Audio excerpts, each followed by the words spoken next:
Wait, you mean to tell me that the person who helped you figure everything out is a player? Yes. I thought players weren't able to get on here. How is this bad? In any case, this is wonderful. Ouzo asked happily. Lita and Djinn turned to look at Ouzo and seemed to be confused at his comment on the situation. What? She knows where my friend is. How is this bad? It's not bad at all, Ouzo. It's just surprising to all of us because we never knew players were able to come onto the server. Vera replied calmly as she came down the ladder into Peace Ninja's room. Exactly. It's not a problem, Ouzo. Peace Ninja just never mentioned a player actually being able to come here. I'm so sorry. It's just, we had to save the kids, and everything was going south and... Shh, hey, it's okay. Everything will be fine. We just never knew a player was here. So... you're not mad at me? Oh no, we are totally mad at you.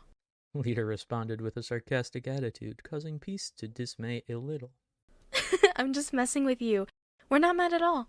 So... what now? How about we start with meeting this player that you know? I really want to see what all he's been up to in this world. Vera suggested happily as her expression turned from serious to buoyant, causing everyone to turn in their direction from the sudden change in her character. What? Do you want me to say I'm Batman all of the time? I can be excited and happy too, you know. Oh, so what's going on here? Aurora asks as she came down into the room. She sees Ouzo's scythe and ran over to Peace Ninja excitedly. Eee! Peace Ninja! Do I get my own weapon too?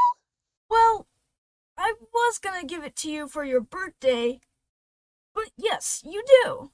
Peace said as she handed Aurora a spear that had a purple tip and a gray handle. Are you kidding me? Who lets kids play with knives? Pollyanna asked as she stormed down the ladder. They're not knives. One is a scythe, and one is a spear.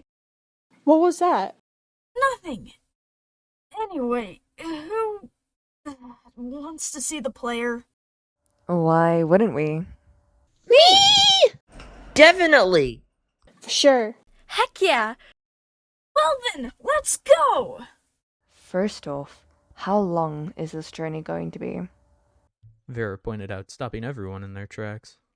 Good point. We will need horses to get there. Peace Ninja responded with a smile. Oh yeah! Lita yelled with enthusiasm as she jumped into the air. Well, this'll be a while. Djinn said as he placed his staff in his inventory. Oh, we get to ride horses. I know it's going to be awesome. Aurora said to Ouzo as they both gave each other a high five. Peace Ninja began to climb up the stairs when Pollyanna grabbed her by the leg. We don't even have horses to ride, Peace Ninja. You're right. Peace said as she turned back and headed all the way up the ladder and looked over at the entrance of the town and signaled for everyone to stand back. She shot a beam of light at the ground towards the entrance of the village. When the light faded, 4 horses of variety stood in front of them all. Pollyanna, seeing this, walked up to Peace Ninja. Peace. There are 4 horses. Are you losing energy? Nope, I'm completely fine. You know one of us can't come, right? Yes, I know. That's because you are gonna be keeping an eye on Kieth. Peace replied happily as she mounted onto her white horse. Wait, he's here. Where is he? In the jail, of course. Peace said as she steered her horse around to leave the town. Oh, right. Pollyanna said a little demeaned as she lowered her head. We will return when we return. Peace yelled as she flicked the reins of the horse and took off into the distance. Wait, what does that mean? Pollyanna asked as she quickly looked up to face Peace Ninja, but found herself alone. Great, now I have to babysit a prisoner. She grumbled as she walked away from the entrance into the cell room, as she did not realize someone was watching her as the group left. So they seem to be heading out, but they don't have Kieth with them. Knowing Peace Ninja, she had to leave someone behind to watch any prisoners she has. Jeez, stupid bushes. She should have used lava instead. Shidoshi said as he ran off to the side of the wall of the town, got on his black horse, and galloped after the group in secret. Peace mumbled as she turned around on her horse to see if anyone was following them. She scanned the area, but could not find anyone. What's wrong? Vera asked as she steered her horse next to Peace Ninja's. Oh, nothing. I just thought I heard something. Peace Ninja replied a little nervously. Vera nodded and faced forwards to see the sun setting on the horizon. If you thought you heard something, then we should be careful. Right. Come on, guys. Let's go a little bit faster. Peace replied as she sped up. Everyone looked around, questioning the sudden change in the pass, but sped up with her anyway. After 20 minutes, Peace Ninja started to see a very tall structure made out of ice and snowy landscape. Peace Ninja, can we slow down now? Lita asked, a little tired, from the back of the group. Yes, as a matter of fact, we can, because we are here. Peace replied as she slowed her horse and tied a leash to a fence post so it wouldn't run away. They live in an igloo that's not protected? Ouzo asked as he got off of the horse he was riding on. No, this igloo has been modified by them, so they live under it. Everyone, please stay out here while I go talk to them before you meet them. Okay? Peace explained as she entered into the igloo. Okay! Ouzo and Aurora both replied. Meanwhile, Pollyanna was mumbling to herself as she headed down the stairs to the cells back at the town. Can't believe I'm watching this idiot and not exploring with the others. Hey, you! Me? Kieth replied a little worriedly from behind the cell Pollyanna was standing in front of. Yes, you. Try not to cause you too much trouble. I don't want to be watching you too long. Pollyanna replied as she looked away from Kieth in a huff. Well, I wasn't doing anything in the first place. I wish I didn't have this blasted curse on me while I'm in this cell. I would be more relaxed, you know. Hey, I told you, no talking. Man, she's mean. She never said not to talk. She said not to cause trouble. I wish that terrible corruption wasn't controlling Shidoshi, my real friend. Kieth thought to himself as he went silent and looked away from Pollyanna. Why do you look like you have something sad on your mind besides being in the cell? Shidoshi is a good person. The real Shidoshi would never do any of what he has done. Kieth replied, still looking away from Pollyanna. Real funny. Shidoshi is a terrible person who hates Peace Ninja and everyone at the bottom of his heart. Only Peace Ninja would know. Kieth mumbled to himself in a low voice. Pollyanna continued to laugh at what Kieth had said, to the point she almost fell onto the ground. Kieth went into the corner of the cell and sat on the bed that was provided for him, facing away from Pollyanna as he looked at the dusty concrete wall and thought about what he would do next. Back at the igloo, Peace was heading down the ladder that led to the player's secret home. I sure hope he is here. Peace sighed to herself as she made it to the bottom of the ladder. As she walked down the small hall, she realized that at the redstone door they had made an opening. She peeked around the corner to make sure nothing was wrong and started to call out for the player. Dr. Ice, are you here? Your lab door is open. Peace said, but was cut off by someone wearing something white and black that ran down the hall towards her. Peace, you're back. But without my help. How? The player said they were wearing a lab coat with blue science goggles and a blackish-grayish coat underneath it. They seemed to have no physical body, but white glowing eyes, though. It was simple. I just did everything backward, except I forgot everything, but that is why I made the potion in the first place. To be honest, I thought that potion was gonna fail, but I guess you did well on that at least. Dr. Ice said, a little tense, but relieved at the same time. Peace Ninja looked at him in a way as to say, really? You thought I would fail? What? It's just a joke. I definitely knew it was gonna work. Anyway, why'd you come back? Don't tell me I have... You have visitors. Exactly when I didn't want to happen. Sorry, man.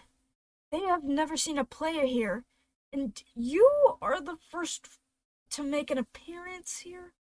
Peace said as she started to walk out of the room and into the hallway. I knew today was a bad day to come on. I just knew it. What's that? Peace asked as she turned around as she was about to go up the ladder. Nothing. Everything's completely fine. Dr. Ice replied as he started following Peace up the ladder. Hey everyone! Peace Ninja said as she exited the igloo. Took you long enough? Ouzo and Aurora were about to challenge each other to see who was better at controlling their weapon. Lita said, looking over her shoulder at Peace as she was trying to stop Aurora and Ouzo from engaging in a battle. Aw, I would have loved to see that. Dr. Ice said as he came out of the igloo. Would you enjoy it even more if it was happening to you? Peace Ninja said, giving Dr. Ice a glare of "I will fight you if it comes to it." Dr. Ice looked down and stopped talking after that. Anyway, everyone, this is Iceblade IV, formerly known as Dr. Ice. Nice to meet you all. Dr. Ice said, looking up at the group. Where's Coral? Ouzo asked excitedly as he jumped up and down. Yeah, where is our friend? I'll show you. Follow me, but please be quiet. She's asleep. Dr. Ice sighed as he started to walk into the igloo. Is this good enough? Yeah, suppose so. Dr. Ice replied, a little confused, and turned to go down the ladder. When everyone got down the ladder and past the piston door, the only thing anyone could do at the moment, besides Peace and Dr. Ice, was stare and ask questions. Wow. Look at that! Lita said, pointing to all the redstone lamps lining the walls of the hall. Hey, what's that? Ouzo asked as he and Aurora ran up to the machine that was at the end of the hall. No, please don't touch that. Hey, they're kids. What do you expect? Peace said as she walked up next to Dr. Ice. Dr. Ice hung his head and clenched his fists a little. Oh, don't worry. Tomorrow I will help you with anything you need on any server. Peace Ninja said, placing a hand on his shoulder. Dr. Ice, on hearing this, lifted his head to face Peace Ninja and smirked. Any server? Don't make me regret what I said. Peace replied as she scowled at him. So, what is this place exactly? Vera asked as she walked up to Peace and Dr. Ice. My lab. Don't worry, guys. He is not an evil scientist. He is a friend that helps a lot. He is the one who helped me find my way out of the server and into the upper realm. Wait, so if he can get you out of this realm, does that mean he will beagle to help us get to a different server? Ouzo asked as everyone started to gathering around Dr. Ice and Peace. I can try, but it'll take some time. Anyway, I'll go get your friend now. She should be awake by now. Dr. Ice replied, trying to change the subject so he could get out of the crowd. Yay! Aurora and Ouzo screamed as Dr. Ice went through a door to the right of the machine at the end of the hall. He went down a few white stairs in a cave that looked like something had exploded onto the walls, or froze them to the point there was ice covering them. He made it into a room and had a redstone elevator in the middle. He went around it and found a small girl sitting on a purple bed behind the elevator. She was wearing an orange hoodie with the hood being green, blue hair, lime pants, and blue shoes. Do you think they'll be happy to see me in this condition? The girl asked, turning her attention from the ground to Dr. Ice. She reached her hand up to put her right eye that was covered by a pink and lime bandage. Coral, they're your friends. I'm positive they'll be happy to see you. You know how to go in and out of the game safely, do you not? Dr. Ice asked, placing a hand on her shoulder, looking at her as if saying, "You will do fine." You're right. Well, I hope Ouzo and Aura are still the fun, smiling friends I know. Coral said as she got up and started heading out of the room. When she and Iceblade made it back to where the group was, Aurora and Ouzo immediately ran over to Coral and gave her a big hug. Coral! Hey guys. I missed you so much. Coral said as she hugged the both of them back. We missed you too. Yeah. Aw, how sweet. Peace said, turning to face the three, as they all were giving hugs to Coral. No one noticed someone ominous had walked into the room. Well, well, well. What a nice reunion. Care if I join in? Shidoshi laughed, revealing himself to the group. Peace Ninja, Dr. Ice, and Coral all turned to face Shidoshi before he did anything more.